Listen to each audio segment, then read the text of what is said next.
പൊന്നോണത്തെ വരവേറ്റ നാടും നഗരവും. ഓരോ മലയാളിയുടെയും മനസ്സിൽ സന്തോഷത്തിന്റെ കാഴ്ചകൾ നൽകുന്ന പൊന്നോണമാണ് കടന്നുപോയത്. ഓണത്തിനുള്ള എല്ലാ ഒരുക്കങ്ങളും വീടുകളിൽ നടത്തിയിരുന്നു. ഓണത്തെക്കുറിച്ച് എല്ലാവർക്കും കാണും മനസ്സിൽ നിന്നും മായാത്ത ഒരു പിടി നല്ല ഓർമ്മകൾ. എന്നും മനസ്സിലിട്ട് താലോലിക്കുന്ന, ഒരിക്കലും നഷ്ടപ്പെടുത്താൻ ആഗ്രഹിക്കാത്ത ബന്ധങ്ങളുടെയും കൂട്ടായ്മയുടെയും മധുരിക്കുന്ന ഓർമ്മപ്പെടുത്തലുകൾ കൂടിയാണ് ഓണം. പഴയകാല ഓണാഘോഷങ്ങളിലേക്ക് ഒന്ന് തിരിഞ്ഞു നോക്കാം. പൂത്തിരളേ നാളേക്കൊരു വട്ടി പൂതരണേ.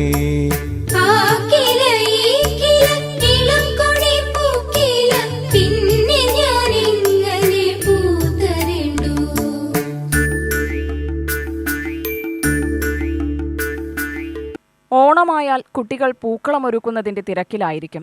ആദ്യകാലങ്ങളിൽ രാവിലെ എഴുന്നേറ്റ് മുറ്റമടിച്ച് ചാണകം മെഴുകി അതിലായിരുന്നു പൂക്കളമിട്ടിരുന്നത്. നാടൻ പൂക്കൾ കൊണ്ടായിരുന്നു പൂക്കളമൊരുക്കിയിരുന്നത്. പ്രത്യേകിച്ച് ഓണപ്പൂവ് കൊണ്ടാണ് പൂക്കളം. അതിൻ്റെ മണവും ഭംഗിയും ഒന്ന് വേറെ തന്നെയായിരുന്നു. എന്നാൽ ഇന്നത്തെ കാലഘട്ടത്തിൽ ഓണപ്പൂക്കൾ പോലും കണി കാണാൻ കിട്ടാത്ത അവസ്ഥയിലാണെന്ന് മുതിർന്നവർ പറയുന്നു. ചെമ്പരത്തിയും രാജമല്ലിയും ഹനുമാൻ കിരീടവും തുമ്പപ്പൂവും കാക്കപ്പൂവും തുളസിയും മുക്കുറ്റിയുമെല്ലാം തന്നെ പൂക്കളത്തിന് ഒഴിച്ചുകൂടാനാവാത്തതായിരുന്നു. ഗ്രാമത്തിന്റെ നാട്ടുവഴികളിൽ കിട്ടിയിരുന്ന മിക്ക പൂക്കളും ഇന്ന് അന്യമായിക്കൊണ്ടിരിക്കുന്നു. ഉത്രാട ദിനത്തിലാണ് പൂക്കളം പരമാവധി വലിപ്പത്തിലൊരുക്കുന്നത്. പണ്ടുകാലങ്ങളിൽ ഗ്രാമങ്ങളിലൊക്കെ പട്ടിണിയുടെ കാലമായിരുന്നതായി 77 വയസ്സ് പിന്നിട്ട മണ്ണാർക്കാട് തിരുവിഴാംകുന്ന് ചേലക്കാട്ടിൽ ജയരാജൻ പറഞ്ഞു. ഓണത്തിനെ പറ്റി പറയുകയാണെങ്കിൽ ഇപ്പോഴത്തെ ഓണം പഴയ കാലത്തെ ഓണമായിട്ട് വളരെ വ്യത്യാസമാണ്. ഇപ്പോൾ വെറുതെ വീട്ടുകളിൽ ഭക്ഷണം ഉണ്ടാക്കി കഴിക്കുന്നു എന്നുള്ളത് മാത്രമല്ല, അതേ കാര്യം തന്നെ അന്ന് ചെയ്തിരുന്നത്. വളരെ ക്ഷാമമുള്ള കാലമാണ് ആ സമയത്തുണ്ടായിരുന്നത്. പട്ടിണി എൻ്റെ ചെറുപ്പത്തിലൊക്കെ എന്ന് പറഞ്ഞാൽ മിക്കവാറും കുടുംബങ്ങളിൽ പട്ടിണിയുടെ കാലമാണ്. ഈ ഓണ സമയമാകുമ്പോൾ ഈ പണിയും തിരക്കും ഒക്കെ അതിൻ്റെ ഇടയിൽ നിന്ന് അവിടെ ഇവിടെയൊക്കെ ചില സ്ഥലങ്ങളിൽ കുയ്യാനോ പിടിക്കാനോ ഒക്കെ ആയിട്ടുണ്ടാവും. ഈ പണിക്കാരുടെ പ്രശ്നമൊക്കെ കഴിഞ്ഞ് ചെറിയൊരു രൂപത്തിലേക്ക് നല്ലോണം ക്ഷാമം തീർന്നു എന്ന് പറയാനായില്ല. ആ ഒരു സമയത്താണ് പഴയ കാലത്ത് ഈ ഓണം വരുന്നത്. പഴയ കാലത്തല്ല ഇപ്പോഴും അങ്ങനെ തന്നെ. ഇപ്പോൾ പിന്നെ കൃഷിക്കാരെ സംബന്ധിച്ച് ആലോചിക്കേണ്ടതില്ലല്ലോ. ഓണക്കാലത്ത് മാത്രമാണ് നല്ല ഭക്ഷണം കഴിക്കാൻ പറ്റിയിരുന്നത്. ഓണക്കാലത്ത് വീട്ടിൽ മാദേവരെ വെച്ചു കഴിഞ്ഞാൽ പിന്നെ വീട്ടിൽ കഞ്ഞി വെക്കാനോ മറ്റുള്ളവർക്ക് പൈസ കൊടുക്കാനോ നെല്ല് കൊടുക്കാനോ പാടില്ല എന്നൊക്കെയാണ് ആചാരമെന്ന് അദ്ദേഹം ഓർമ്മിച്ചു പറഞ്ഞു. ഓണക്കാലത്ത് വീട്ടിൽ പണിയെടുക്കുന്ന പണിക്കാർക്ക് പല അവകാശങ്ങളുണ്ടായിരുന്നു. ആണുങ്ങൾക്ക് 3 നാരായം നെല്ലും പെണ്ണുങ്ങൾക്ക് 2 നാരായം നെല്ലും തുണിയും മറ്റും നൽകിയിരുന്നു. ഓണക്കാലമായാൽ ചന്തകളാണ് തിരക്കുകൂടുന്ന ഏക സ്ഥലം. സാധനങ്ങൾ വാങ്ങുന്നതിനും വിൽക്കുന്നതിനുമൊക്കെ ആളുകൾ കൂട്ടമായി എത്തുന്നത് ചന്തയിലേക്ക്. ചന്ത ദിവസം തന്നെ പല ആർപ്പുവിളികളൊക്കെ വീടുകളിൽ കേൾക്കാറുണ്ടായിരുന്നതായും രാജൻ പറഞ്ഞു. ഓണത്തിന് ആട്ടക്കളം, ജാക്കിക്കളി, കുട്ടിയും കോലും, പട്ടാളിക്കളി തുടങ്ങിയ കളികൾ സർവ്വസാധാരണമാണ്. കുട്ടികളാണെങ്കിൽ തലപ്പന്ത് കളിയും കളിയുടെ അവസാനം ഏറുപന്തുമായി കളി അവസാനിക്കുകയും ചെയ്യും.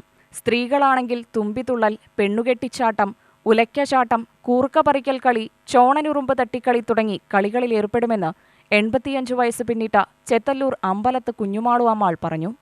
ഉത്രാടം തിരുവോണം അവിട്ട് ഞങ്ങൾ 3 ദിവസം പെണ്ണുങ്ങളൊക്കെ പാട് ഒറ്റ കൂട്ടി ഊണ് കഴിഞ്ഞിട്ട് ഒറ്റ കൂടിയിട്ട് കൈ കൊട്ടിക്കളി, കുമ്മിയടിക്കൽ കാര്യങ്ങളെല്ലാതും ഉണ്ടാവും. 3 മണിക്കൂർ നേരം. അത് കഴിഞ്ഞ് ഞങ്ങൾ പോരും. പിറ്റേ ദിവസം അങ്ങനെ 3 ദിവസം കൂടും ഞങ്ങൾ.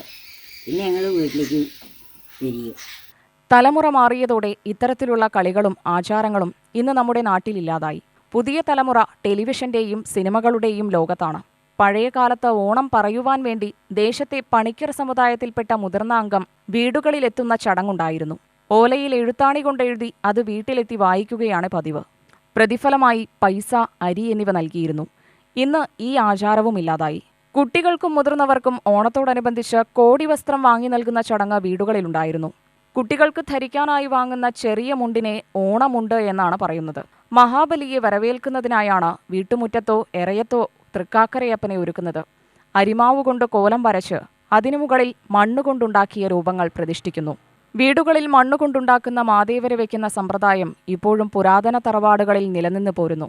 വീടിന്റെ മുറ്റത്ത് ഗൃഹനാഥ ചാണകം മെഴുകി ശുദ്ധി വരുത്തിയ ശേഷമാണ് മണ്ണുകൊണ്ടുണ്ടാക്കിയ മാദേവരെ പ്രതിഷ്ഠിക്കുന്നത്. വീട്ടിലെ കാരണവർ പൂജയും നടത്തും.